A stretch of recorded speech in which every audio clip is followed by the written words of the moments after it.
Hi everyone, welcome to Creating Within, and tonight I have Teza, you just told me how to pronounce your last name. Zialcita. Zialcita with us. See, I told you I was going to mess it up. It's okay. So tonight we are going to have a candid conversation, and Teza is a Akashic Records healer. I'm going to talk a little bit about her inner journey, how she got to where she's at today, and her spirituality, and a little bit about what the Akashic Records are, for those of you who may not know. Quick background, Teza and I connected about 2 years ago. I had came across her blog like maybe 2.5 years prior to her actually connecting. And it was throughout my inner work, and I was hermit phase, and I was doing a lot of my own inner stuff. And what led us to actually connect was one day I was talking to my guides, and I forgot what I was asking for, but I needed some guidance on something, and your blog just kept popping into my head. And I hadn't seen your blog in like almost a year. And it just kept popping in my head, and I was like, that's so weird. And I remember I went online and I was like, let me just follow my instinct. And then I remember I saw that you did the Akashic Records, and then I contacted you. Yeah. And we had a Skype session 2 years ago. And then we found out that we kind of connected, and we have like a lot of similarities. Anyways, Teza, thank you for being here. Oh, you're welcome. So, Teza, I wanted to start off with, for those who don't know what the Akashic Records are, can you talk a little bit about that? Yeah, Akashic Records is kind of like all your thoughts, your words, and your actions. They go into the realm of Akasha, which is like a substance in the spiritual realm before it becomes a form. So everything is recorded. So everything that you have done in your past lives or present, and when you tap into your records, you actually evolve, and you could see your future self as well. It's amazing too. That's awesome. So it's almost like it's like the library, the conscious Yes. library of where all the thoughts that has ever been thought kind of go into this library. Collective consciousness. Okay. Great. And so you have a book that I remember you shared with me pieces of it 2 years ago before the unpublished version, which is called, I don't know if you changed the name, but it's called The Star Lotus. That's actually my first book, That was which your first. it's not published yet. Okay. So you did it, you wrote a second book? Yeah, the second book is the one that's coming out. Oh, nice. What's that one called? It's a Universal Conscious Self. Okay. It's coming out on November. Nice. And it's a small book, which is very simple. It's like steps to connecting to your essence. Okay. Yeah. Great. Because the reason I was bringing up your first book, The Star Lotus, A Soul Journey into the Akashic Records Healer. Yes. You talk there about your childhood experience as a mystic child. So I wanted to ask you, how did you end up in the Akashic Records? Like, what in your path led you to where I am right now? Mm-hmm. Yeah, I think everything that is in this timeline that I have started when I was 2. I was clinically dead. Not sure if you know that, but yeah, I died of diphtheria, and I had an out-of-body experience. So I saw my mom carrying my body and my 2 brothers running in the hallway, which is like amazing because my mom was always telling me, how would you remember? You were 2 years old. So I knew then that our consciousness is memory. Everything is recorded. So like I was growing up, like I thought it was just normal. I could hear angels, and I would be prophesying. I would dreams. I have vivid dreams of things happening, and yeah, I have this knowing, and I would see ghosts at 9 years old. Oh, wow. Yeah, so I was like connected, and it's like I would know my future. I was only 12, and I was playing in a drama. I was a little actress. And I would know I will be in Vancouver. It's amazing. It's like, wow. So I knew, and I had a lot of out of body experiences and the astral realm. And then I became a nurse. The dying was always around me. Like before they die, I would be there and I would just tell them to go to the light. And I would have this kind of like a gatekeeper for the people that are passing away. Wow. So let me go back real quick, because I know there's so many details to a person's like journey. Yes. So when you said you were born clinically dead. At 2 years old, I died. Yes. Okay, And then how was that process? Like how they took you to I the had a doctors? cardiac arrest and I was brought back to life. Yeah. So before that happened, did you remember having the gifts, or was it after you had that experience that you died when you were 2 and then you came back that you feel like those gifts started? Okay. And I was around after I got back. Like, yeah, after 2 years old. How was your experience growing up then with your parents and then starting to have those gifts? Like how did they handle that? Did they believe in it? Oh it depends on who I talk to. Like my father was confirming it to me that I saw my grandmother, her ghost, beside my father, like at 3 in the morning. And then I woke up and I told my dad. Then he said, describe her to me. And I did describe, and he says, yeah, that's my mother. So that made me believe in myself. But then my mother is the opposite. She doesn't want me to develop my psychic abilities, and she would just say, you're dreaming and forget it. But she was actually an energy healer because I was looking back, and she kept telling me about when you have a heartache or anything about like pain, you go in the corner of the room when no one's looking, you just hold it and then throw it. That's energy healing. It's like releasing it. But yeah. When I was growing up, my childhood is in the Philippines, so it was really fun. Like I have lots of friends, and I grew up very close to the ocean, so I was in the ocean every day.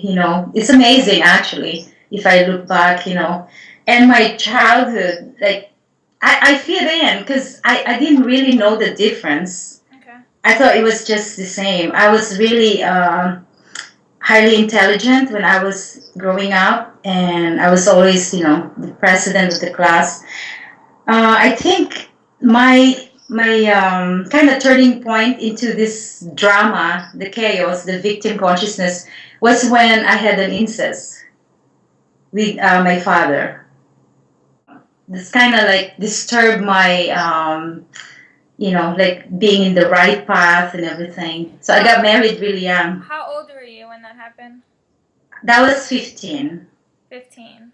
Yes. So what was going on in that moment of your life? Like what was your thought process and what were you feeling when you experienced that?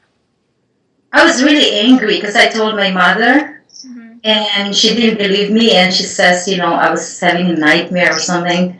And then they left me, actually. They went to California.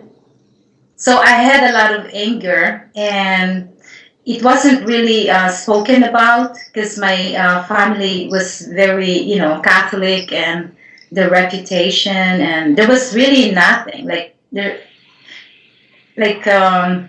Not even until my mother died, actually, and she never really talked about it until in the astral realm when she connects to me. Oh, wow. And she asks for forgiveness. Wow.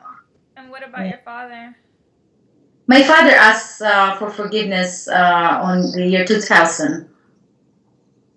And how was that process for you? It was kind of weird because I was actually going through divorce, and then he called me and said, he almost died, and he heard God to ask for forgiveness from me, and then over the phone, and I'm like, wow, because I thought I'd forgiven him, but then when he asked that, there was like this spirit that came over me. So it was like, wow, I didn't know I was carrying that. Yeah. Wow. So your getting married was to run away from all the chaos that you were Yes. experiencing? So how was that time? How was that marriage? I mean, obviously because you went Well, into it wanting to get away from something. So what was that experience like looking back at it now? uh-huh. Well, I think now because I see the bigger picture why it happened, it's easier for me to say. But the marriage was obviously like chaotic, right? Because I don't know how to love myself, and I was healing my wounded child. It was like more. I married like my father, you know. There's a lot of struggles and everything. It's a suffering, but I was able to find my strength. Yeah, and I was 36 and had 3 children that From your marriage? from my marriage, and I have a child in Los Angeles as well. I have 4. Okay. Yeah. And so how long did your marriage last from the time you got married when you were 16, 19? 16 years. Oh wow. Yeah, Okay. I was a martyr. Wow. Wow. Yeah. And throughout that time that you experienced that, were you already practicing and doing with your gifts, or how was that having your kids and then being in this marriage and trying to find yourself and heal? Yes. Well, through the marriage, I was very religious, so it was like more in a church. I was always, helping. It's just more, it's different healing. I go to prayer groups, and yeah, it's just different. So how did you find your spiritual path, which is That's, uniquely yours? yeah, this is in 2008.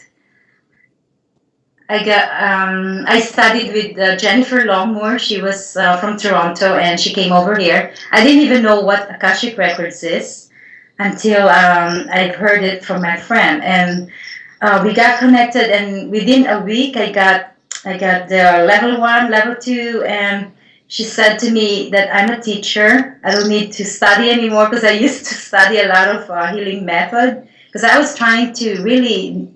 I don't understand why I'm going through this suffering.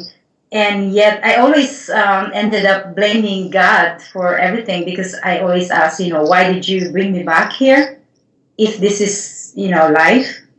But when I got in touch with the Akashic Records, it literally, energetically, everything changed. My vibration, I went back to the angel's realm. I got attuned. So I saw myself when I died as a 2-year old. I went into the angel's realm and I was just connected. So I became attuned to my soul's purpose. My writing just became more evolved, and yeah, I was always talking to angels. Yeah, because yeah, my children actually we had a network. We call them Angel Network. They grew up with me talking to them about angels.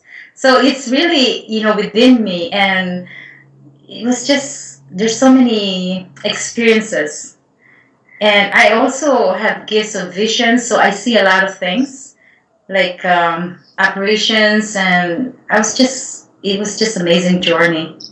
So with the angels, so how do you, for people out there who have their own gifts, and how do you know when you're connecting with an angel for you? Like how's that experience for you versus connecting with the spirit or a guide or another entity from another realm? Yes, with the angels, I literally call them. So before I start anything or before I go to work, anywhere, and every time when I feel something that is not, light, I just have special angels like Michael and Archangel Raphael, and they come to me when I'm doing a reading. It's very gentle and very like loving and soft. It's very it's almost like a whisper. It's a different vibration. Right. So would Yes. you say, do you also connect, you obviously also connect with like different spirits.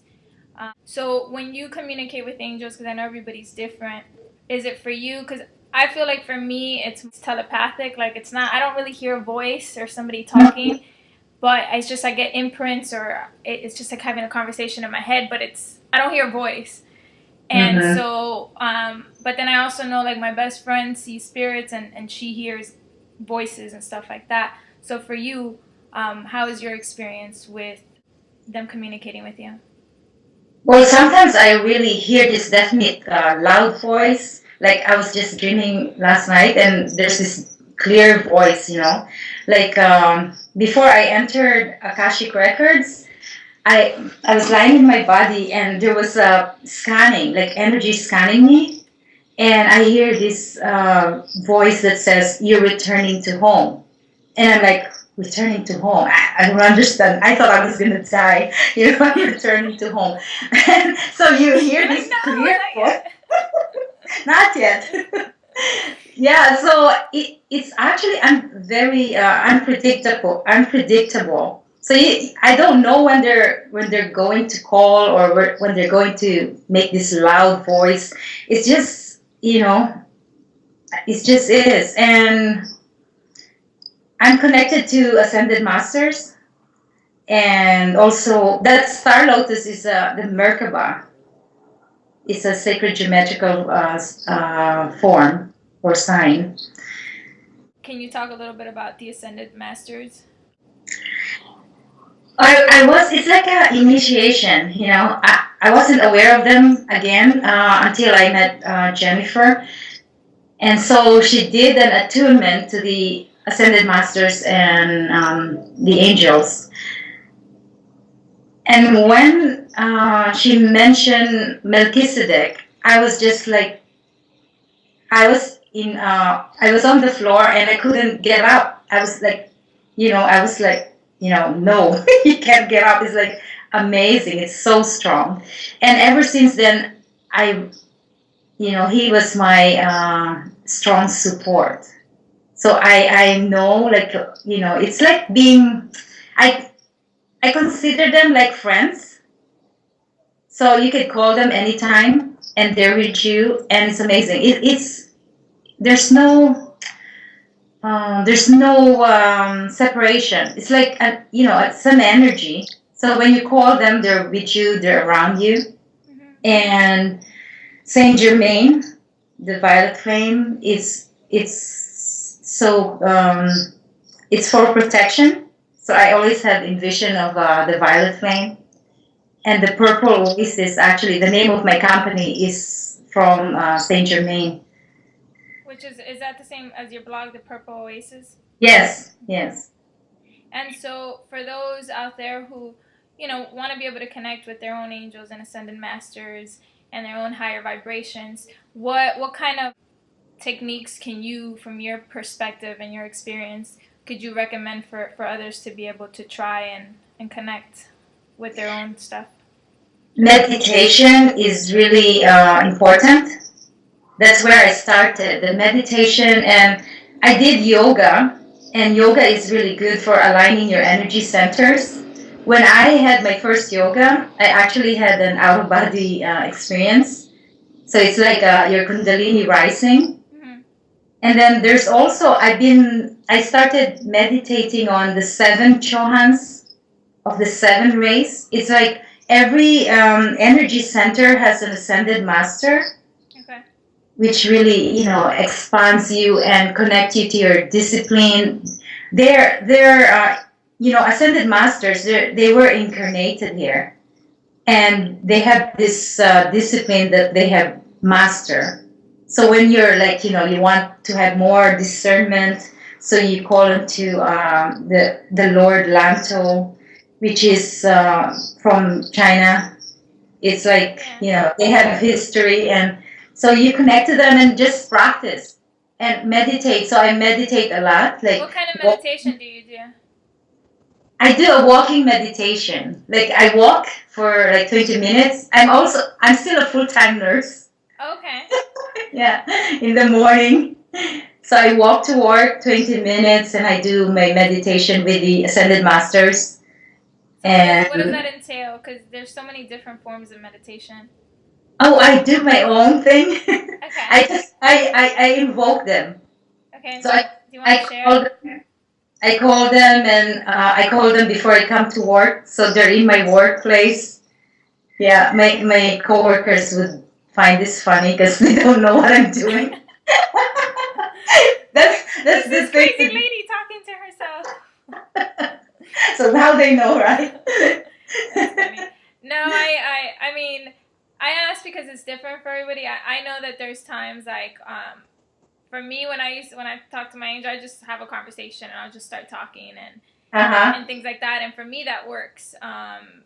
And you know, I'll call upon depending on what state I'm in. Usually it's my angel. And so and I feel an energy shift and stuff like that, and you have to connect, and you also have to, you know, you have to be at a certain vibration. I feel like you have to believe too, because I think belief is so important because it's everything. Of course. So when you're walking, are you focusing on your breath, or you're just invoking them, calling them, and then having a conversation with them, and then just? I'm just walking. I love nature, and I it's like you're one with the green leaves and the breeze of the air and the birds chirping, cats. I just love nature. I'm like a child. I never really grow older. Well, they say that, but you know what? They say that's the key, because I think the key to life is to never really lose that innocence, because children are the most pure beings, and they come in as a blank canvas, and they're the highest form of vibration before they get all messed up. But so that what you said there, that is the secret. It's being in childlike, because I feel like I have a very old soul. Like I could be very old, but I feel I also have a very inner child, and when I'm in that space, then I'm like, oh, the trees and the birds and the sun. It's like, but you just rise to a higher vibration, and it sounds silly, but it's I feel like it's when I'm the most in touch. So when you're saying, you're walking and you're in touch, like I understand what you're saying, because I'm there, but I don't know what other people who would think, who maybe don't look at it from that perspective, but that's cool. So what about how to open up to the Akashic Records? How did she come into your path? And did you like look for her, or was it something that it was just a synchronicity? Yeah. Well, I used to go to all these workshops, and it's my girlfriend works for UBC, which is University of British Columbia, and they have a magic department. And I'm like, magic department? Really? It's actually for hypnotherapists, when they're doing workshops and conference.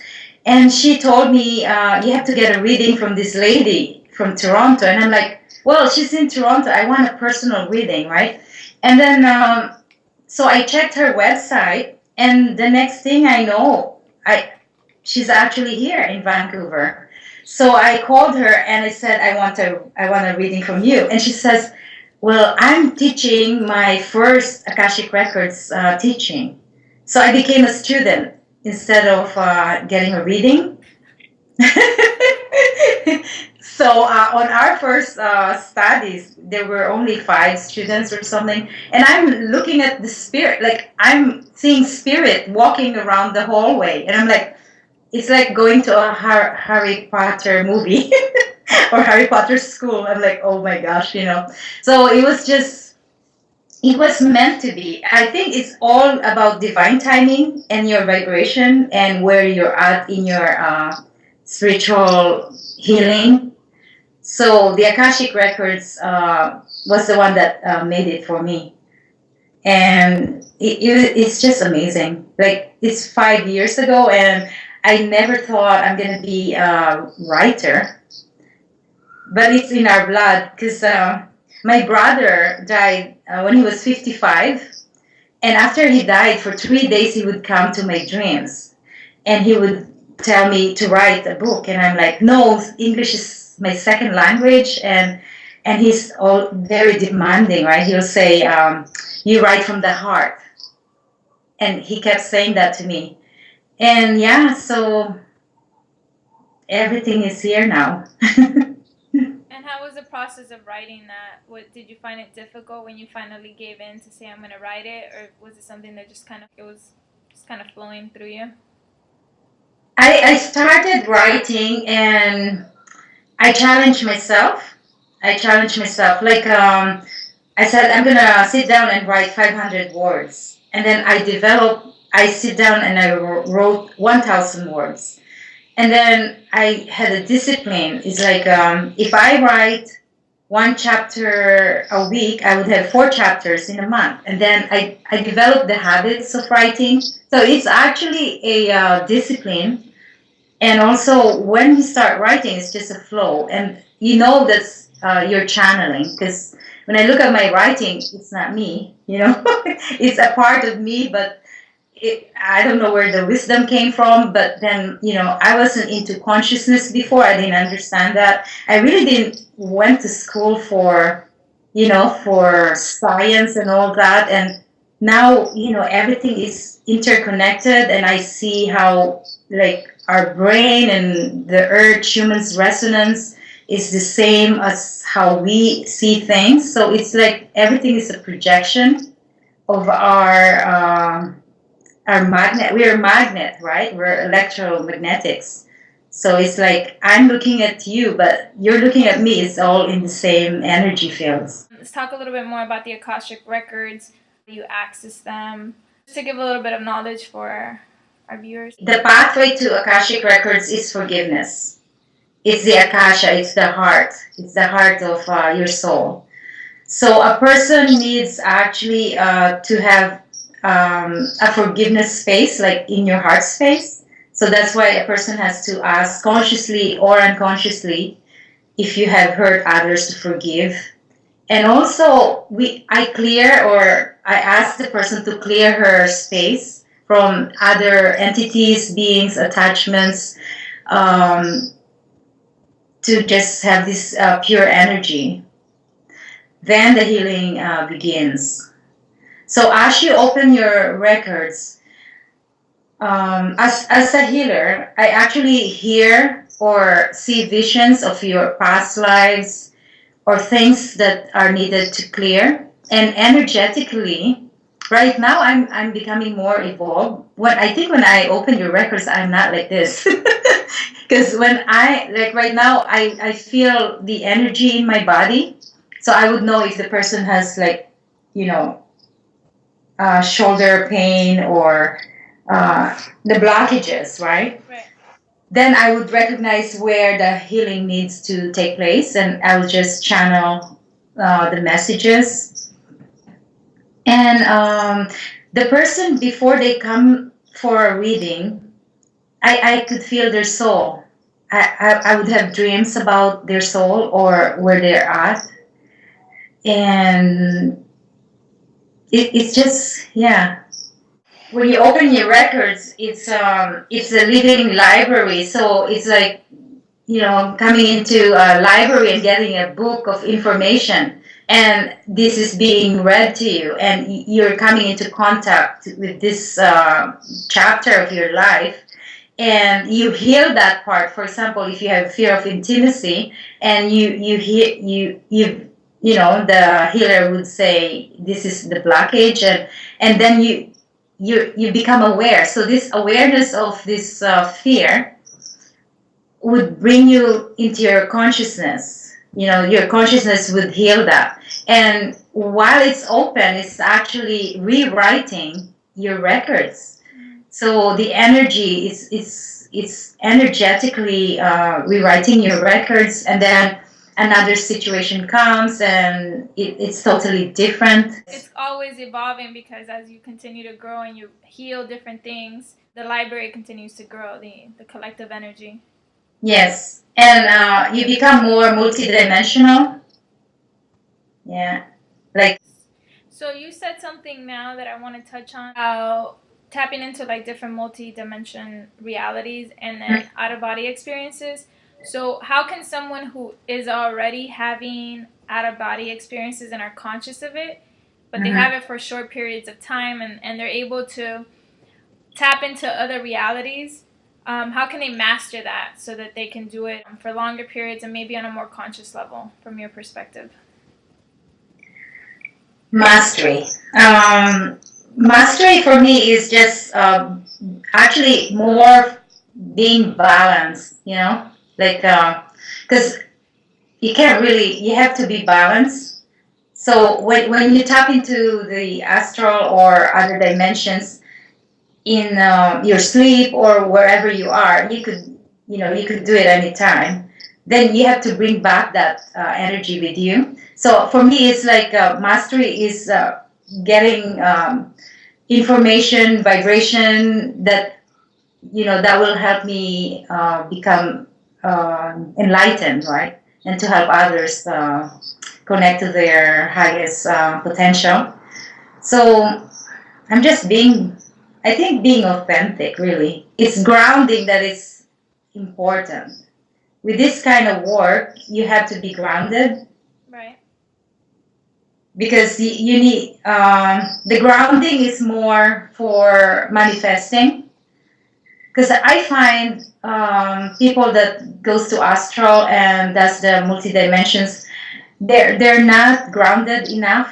They stay in that realm, so they're kind of up in the air. So you need to ground that electrical energy into your self, right? It's an electromagnetic self. Then you could produce, you could serve. So for me, my intention in this lifetime is to serve and to bring light to others. It's like you go into the realm where you're going, and you bring that knowledge and vibration into your present life. So if for me, it's like dreams or anything that I travel to, I bring that into my consciousness and my awareness and what the lesson is. So it's like practical. So you could you could bring them into your practical lives. So people who already, I say this because I can't really speak on this from experience. I mean, I get a lot of information in my dreams, and I know that I've done work and travel, but I can't say consciously that that I've left my body and like been over my living room and can consciously remember that. That's not something that I've experienced, at least that I can remember. But for somebody who has already had that experience and they're conscious about it and they're leaving their body, if they've had the being able to go into another dimension for short periods of time, so you're saying for them to be mindful and say when you do this, even if you do it and you're not conscious, but you have this out of body experience and you're able to go into another dimension, you have to just get your awareness and make sure that while you're there, and then set out the intention of a purpose so that you can start bringing that back to you when you come back to your body, and then practice that way. Is that correct? Yes. Okay. Yes. Understanding this too. Curiosity. Yeah, because I'm like trying to envision it. But it's amazing. It's amazing. I was in New York and I had a levitation. I literally felt my body lifted from the bed. It's amazing. And then I'm like, oh my God, I'm like levitating. And I'm like, oh, I'm going to, the person sleeping beside me, I thought I was going to kick him out of bed. And it was amazing. And I was traveling and seeing the whole trees and, it's amazing. And I had a past life connection. I just knew it because What do you mean you had a past life connection from that experience? From that experience, because 3 times I tried to lift, like I wanted to go to the universe. So I was consciously in this travel. Okay. So I was out of my body and I'm saying, I want to lift, I want to go to the universe. Because I'm aware I was traveling by the trees, I wanted to lift off. But it won't let me. So I came back to my body and then I went to the airport that morning.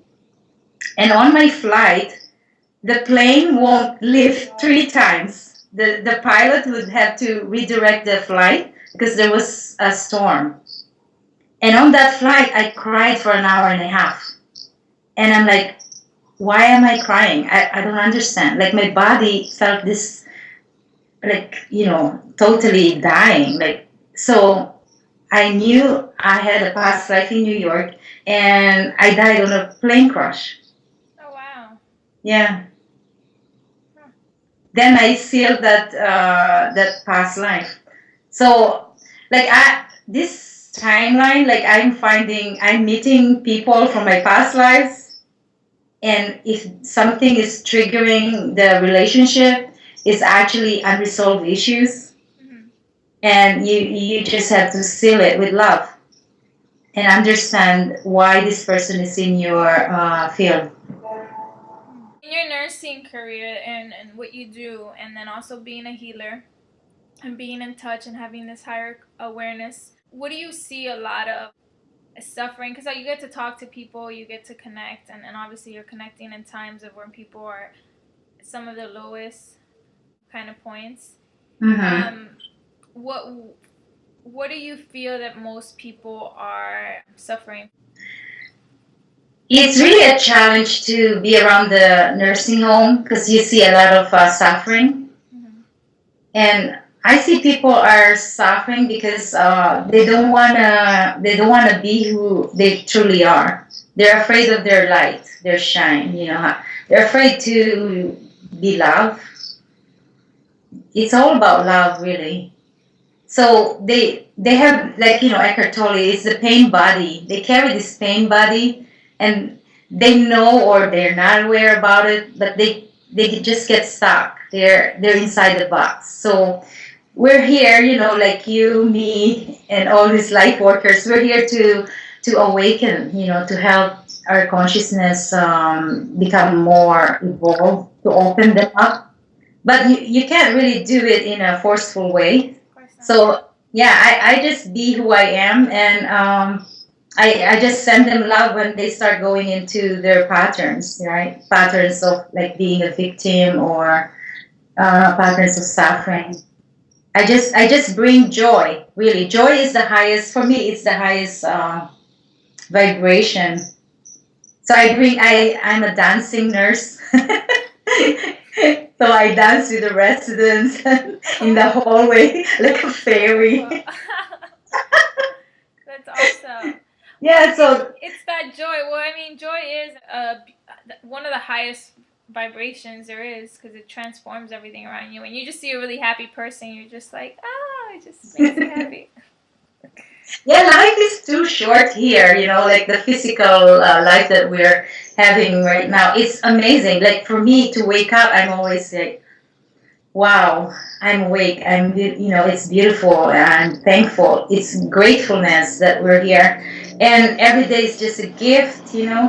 So, yeah, I don't want to waste my time, my energy, my life with suffering. And this is all done, right? The drama. Yeah, well, that's also because you're at a different consciousness, and you've been able to transform a lot of your victimhood, and you've done a lot of the inner work, which Yes. is, but there's a lot of people, which is obviously why we do this work, and because we've experienced it, and we're still going through our own processes, but who are suffering. And you made a good point, and you said that one of the things you notice is that a lot of people are afraid to be who they are. Yes. And that they don't know how to accept love. Mm-hmm. Which love is everything. Everything comes down to people not feeling loved, and how do we get love, and how can we be ourselves? But you have that kind of consciousness. So for you to wake up, but there's people who wake up every day and don't want to be here, and are living in suffering, and more of that victimhood mentality, because they haven't shifted and been able to transform their pain. So what is your process like? What was your everybody all of us have our own healing, and we experience things for a reason. Yes. So through everything that you experience, what was your process to self-love? Because to be happy and to be able to look and wake up and be like the trees.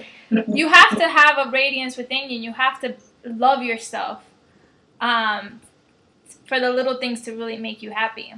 Yes. So how did you do that? Like, what's your self-love process?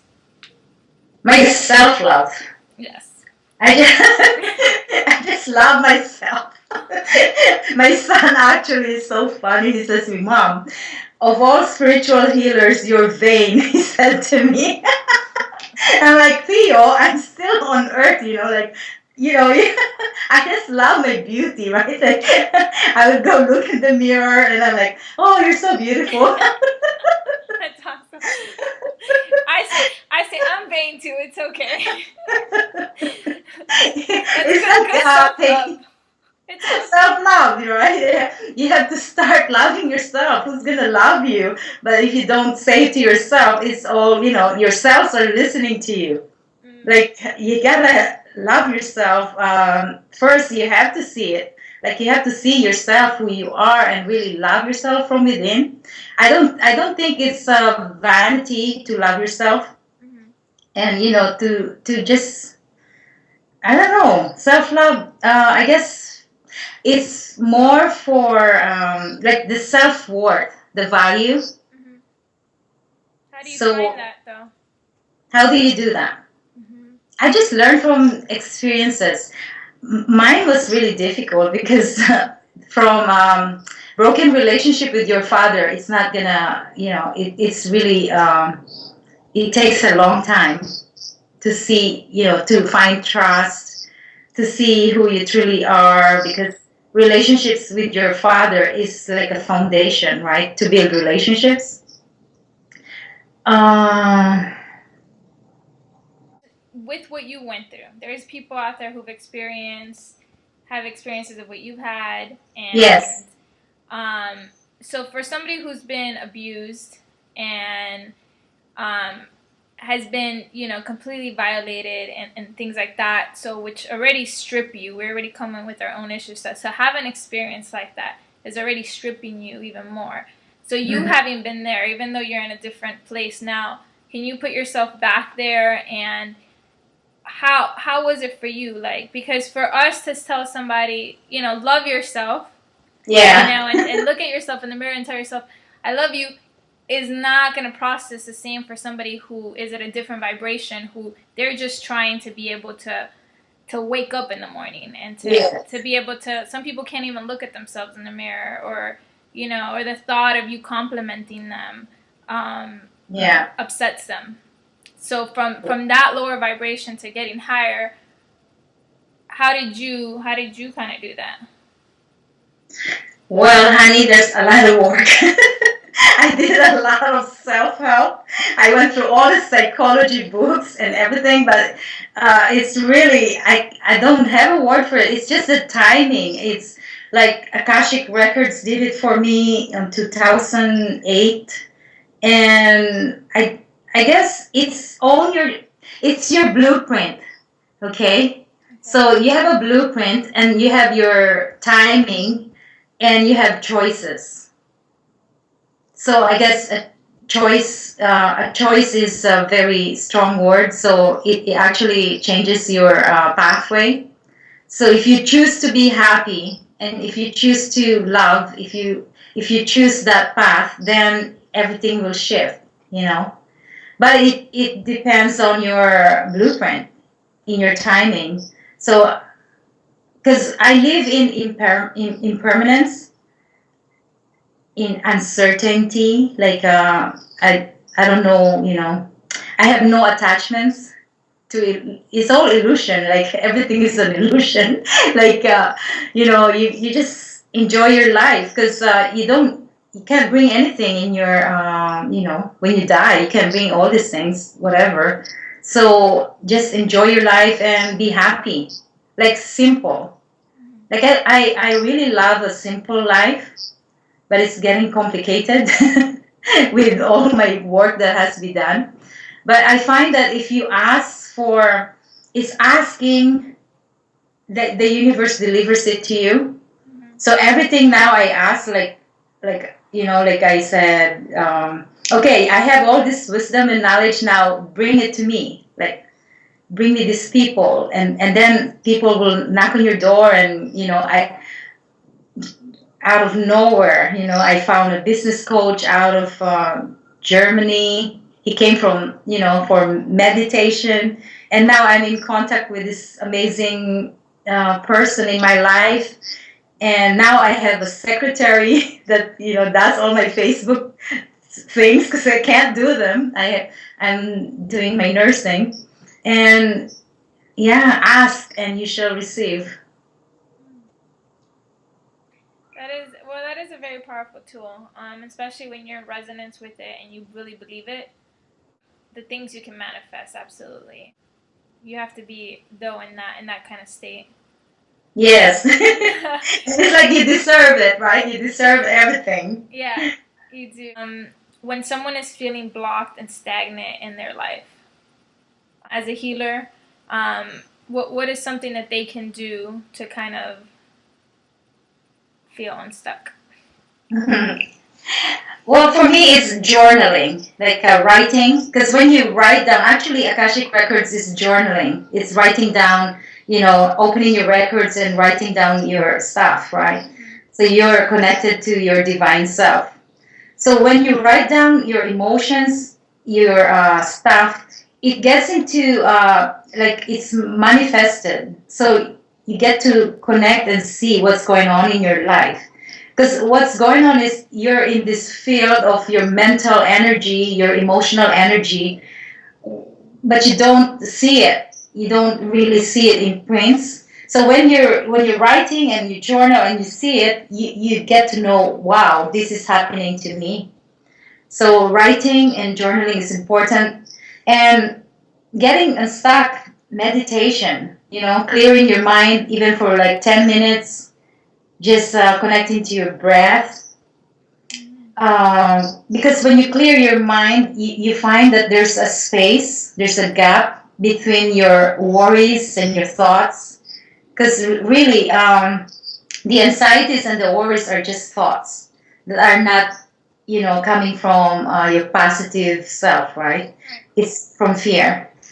So when you're having those thoughts, and then you take a moment to deep breath and just clear your mind, inhale, coming back to your breathing, that helps you connect to yourself.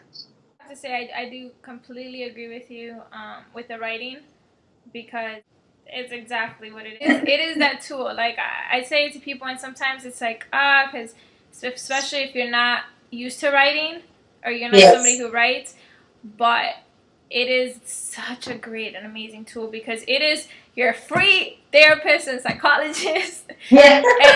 And you're also channeling, because a lot of times when you get into that trance and you're just writing, things are coming, and then you're able to see all your stuff. And when you kind of realize what the stuff is, which is that fear, moving into action. So for you, what would that be when somebody is stuck in fear and they know what they have to do, but they're afraid to take the actions for whatever reason, because they think that the outcome is going to be worse, or they're just too afraid to do something that it's going to change them. It's going to change where they're at, but the comfort of where they're at is better than. Yes, it's a comfort zone, and it's also like the courage. Nobody can change your life, really. Like it has to come from you. It's action. So action is the word. Like if you don't act on your shift, nothing will change. So just do it, right? Like everything is in your hands. And people are like paralyzed in fear because they live inside their head. They worry about what other people think of them. Yeah, they're afraid of not being accepted, or they're going to be different. I always feel so. My heart is really my teacher. Okay. So when something, for example, like something had said to you something negative. So I don't go to my head because that's the analyzer, and that's the ego who's gonna tell you, oh, you know, he's not right. You're right. Everything is about being right.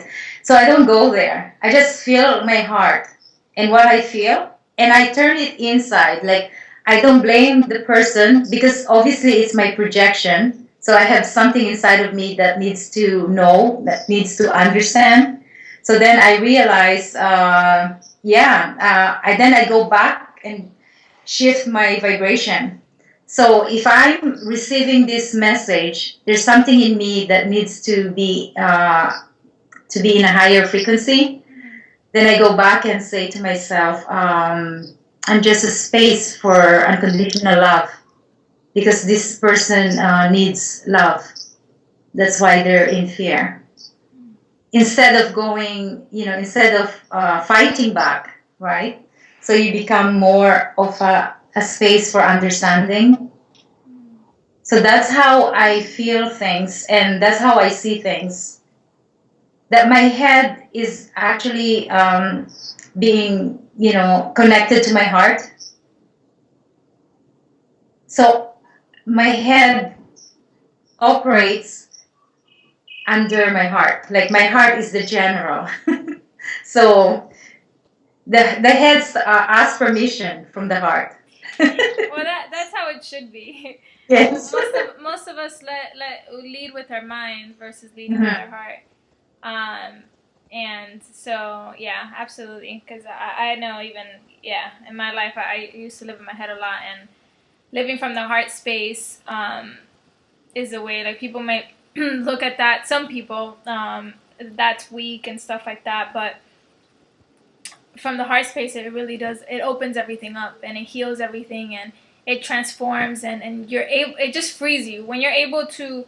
What you said, like, everything is a mirror, but when you're able to look at things from so many different perspectives, and something that would have upset you before, somebody did something to you, and you're able to come from a higher awareness. There's so much freedom and so much power in that because you're not stuck in the ego anymore, and so.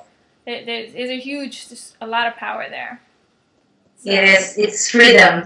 And freedom from entanglement.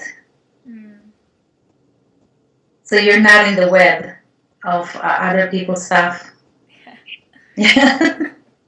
There could be a lot of that. Teza, I love the painting. I love you. And thank you for taking the time to chat with me and creating within. Oh, thank you. I love you too. You're like a daughter to me. My mother from another life. That's what I Yes. say. All right. Well, we'll talk soon, and thank you again for everything. You're welcome, and thank you. Bye, Teza. Bye, honey. Bye.